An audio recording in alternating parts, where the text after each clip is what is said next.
Um, okay, again, we'll move on to our next category, which is biggest surprise. Mark, sticking with you, this is yours. So hit us with one, and once again, I can kind of guess what we're going to be going for. Yeah, that was starting to sound a bit repetitive, but it was a brilliant game. It was the Tadcaster comeback was the biggest surprise because, as we have already mentioned, it was such a surprise.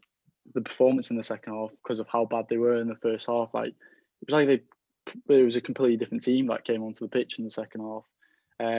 They just didn't seem to wake up in the first half, and then the second half they will all go literally from the first whistle for half time. For the second half, sorry, they were literally a completely different team, and we were kind of there like, "Well, what's going on here? This isn't the team that was playing in the first half." They just went all guns blazing from the 46th minute. So yeah, that definitely that. Great shout, and I think we've spoken about that to death so far. So I'm not going to kind of get to expand on that because I think it's probably all been said. But Jack, you can go next. So, kind of, what is your biggest surprise for this season that we've seen? I want it to come across in the best way possible, but it's how well Cal, Mike, Colin, all the rest of the staff have done.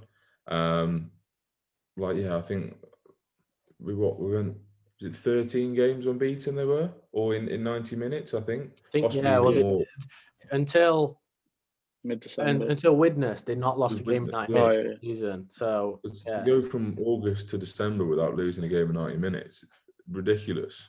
And I think it's one of those ones where it kind of became normal for us. Like, we went to a game thinking, oh, well, we're not going to lose. And I would remember kind of being, I think, in one of the games, I think we were losing at half time, and I thought, I don't really want to speak to Cal after a loss because I don't know how I'll react. But then it never came to that.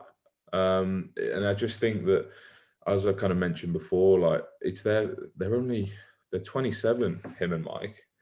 Like, there's players in the team that are almost 3 or 4, 5 years older than them. And just the culture they've set up, you can tell the lads want to play for each other.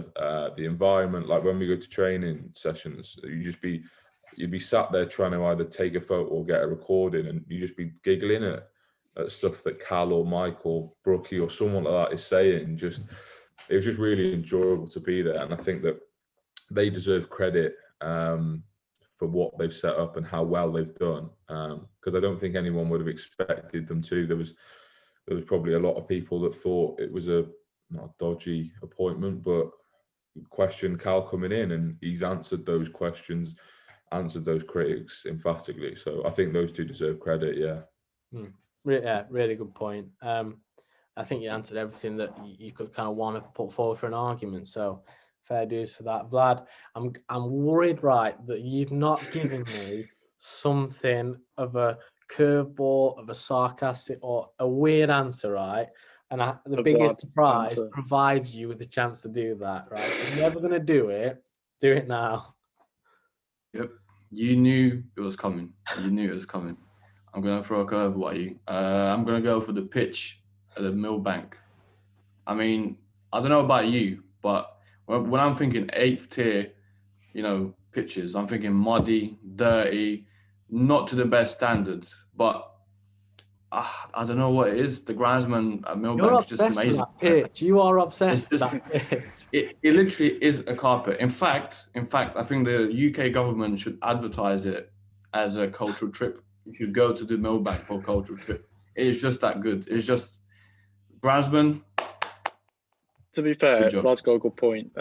It shows the way Linnets are going and the future of the club, because they were chosen to be one of the ones that test this hybrid pitch, and it's been, from what I've seen anyway, and being actually stood on the pitch on a very rainy day on that training session, the pitch held up even for training. So it was a testament to as well. Like, you kind of spot on with it, Mark, because for the brand of football that Cal, Mikey, and Colin and all the staff have wanted to implement in this football club, it's fast paced, passing, keeping the ball, possession football. They want to dominate, and you can't do that, as Vlad said, on a boggy Sunday league pitch. You just can't do it because you won't be able to. So on the carpet that they have got at the Millbank, everything's set up to do it, and I think an interesting thing Carl's spoken about during his kind of talks with us and with other people is that on a surface like that, they don't have any excuses to not play football. You can't blame a bobble on that pitch because there aren't bobbles. They don't have a bobble on that pitch. So